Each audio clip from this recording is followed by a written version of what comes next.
We are back with the She Can channel where we interview women from all over the world, all walks of life, on how they got to where they are today. And today I'm having a really amazing guest, Mandy. It's great to have you, Mandy Sanghera, and you are an award-winning philanthropist. You're a global campaigner. You're referred to as a global catalyst, and you are a speaker and an influencer on all the important topics that interest us: human rights, gender equality, accountability, social justice on a global basis. You are very involved and a real global voice on tackling the unconscious bias in tech and AI. So Mandy, tell us in your own words what you do on a day-to-day basis, and then we'll figure out how you got there. So, well, the first thing I want to say is that I never have the same day twice, which is great, which I love, because I love the not knowing, because I never know what tomorrow is going to bring me, which is a nice way to live. Some people would not probably cope with that because they need the routine and the structure. But for me, I started campaigning 34 years ago, and I've been very lucky to travel around the world, biggest organizations, whether as an advisor or as a specialist. So I've, whether it's UNESCO, UN Women, the European Parliament, NGOs, I've been lucky enough to speak at some of the most prestigious universities around the world. I've been able to speak in Congress 3 times. And for me, what it was, I wanted to be a change agent. I wanted to talk about issues that mattered to me, gender equality, and a high five for you for that. And the thing that I wanted to talk about was, all these inequalities that we were facing as women. How do we address these? How do I level up that playing field? And so what I realized quite early on in my career was that actually I have to work from within the system if I want to change. And what I started in the UK, I started lobbying the government. I started joining all party groups. So I really kind of didn't want to go into politics, but I wanted to work alongside the change makers so I could make the change that I wanted to.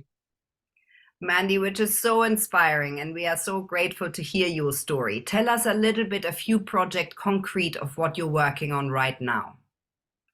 So I'm doing a lot of work on migration at the moment. So as you probably know, 2 years ago, when Kabul fell, I was one of the people that evacuated with a team of women, 398 Afghans, and they moved all over the world to UK, Canada, America, and Italy and Spain and other countries.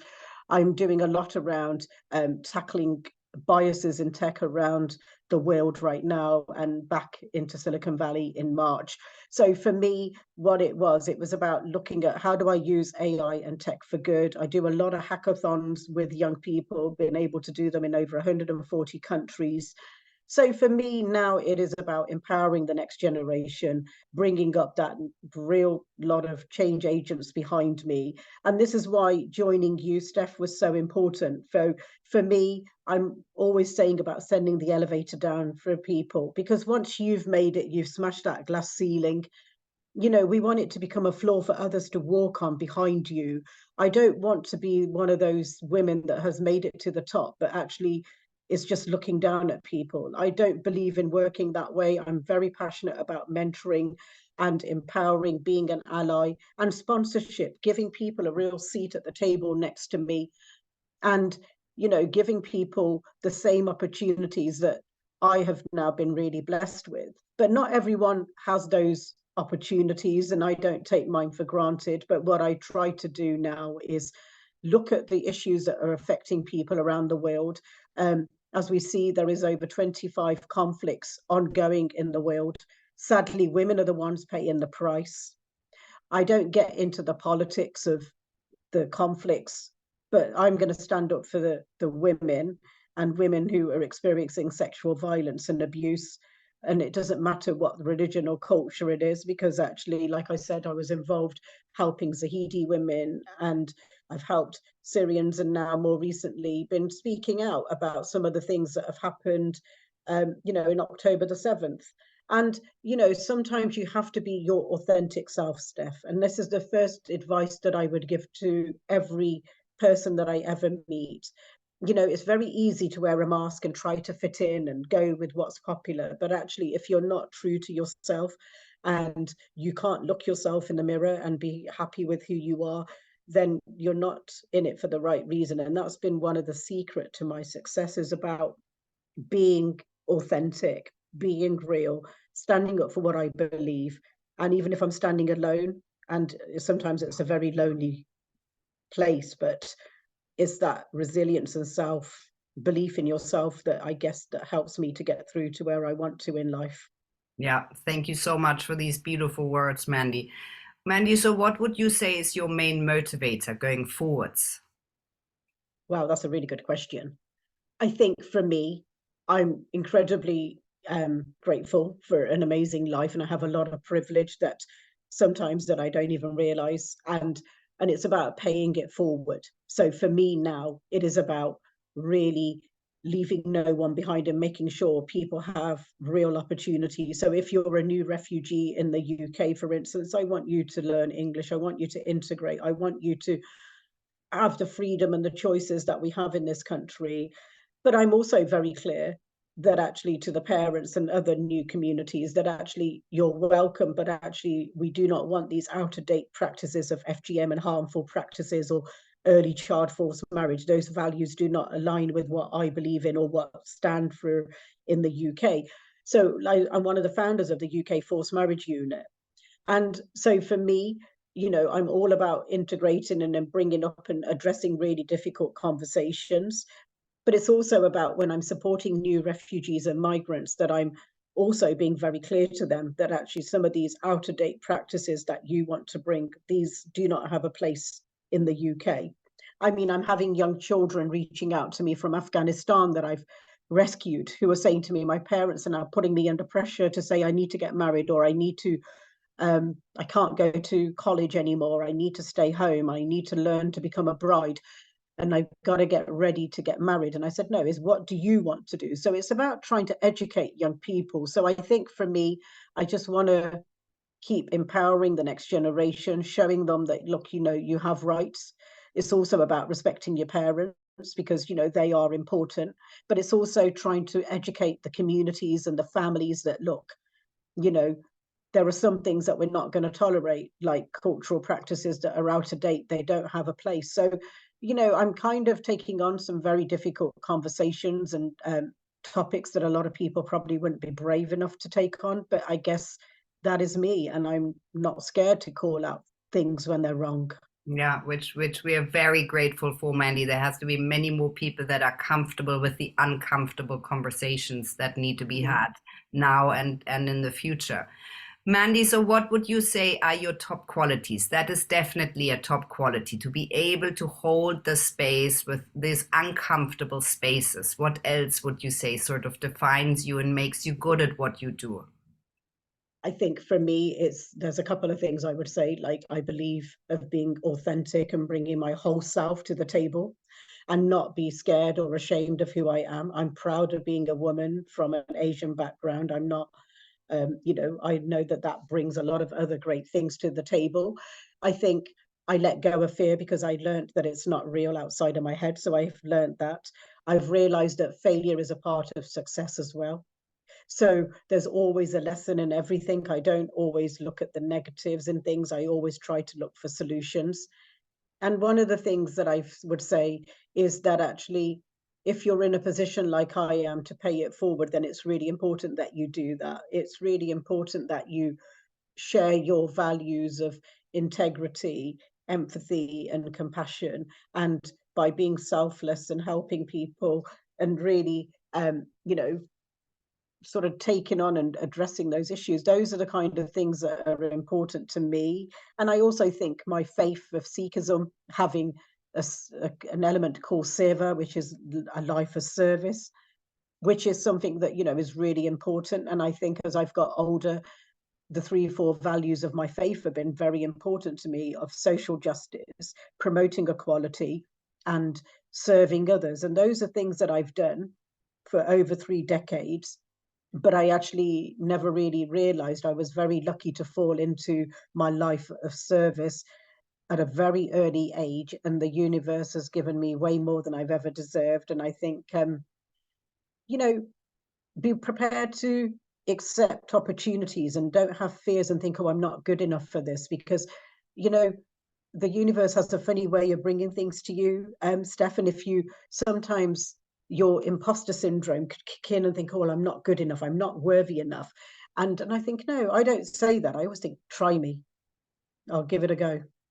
Yeah, I love that. You really gave so many good tips already, Mandy, but I'm thinking, what top tips would you give to a young person who wants to be a change maker, who feels they have it in them to lead a life of service? What would you tell them?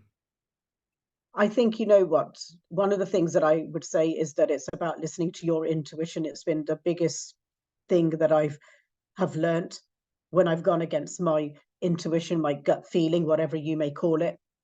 And if I haven't listened to it, things have gone the wrong way for me. So I've learnt actually very early on that actually there's a source higher than me kind of guiding me. And when I don't listen to it, trust me, things don't go right. So I would say to you, listen to your intuition, be authentic and genuine, and actually be prepared to fail, because that is a part of success. Sometimes we start our career and it's not something that you might want to do 2 years down the line, or 5 years down the line, or 10 years down the line. You know, you may do a degree now in law or in science or medicine, but actually in a few years down the line may decide that actually I don't want this isn't for me. And I think that you need to do something that you really enjoy, because you're going to spend a lot of time working and doing things. So do something that makes you happy, that fulfills you. And, you know, try different things, don't be scared. And, you know, like for me, I fell into tech by accident, Steph. I cannot code or use Excel to save my life.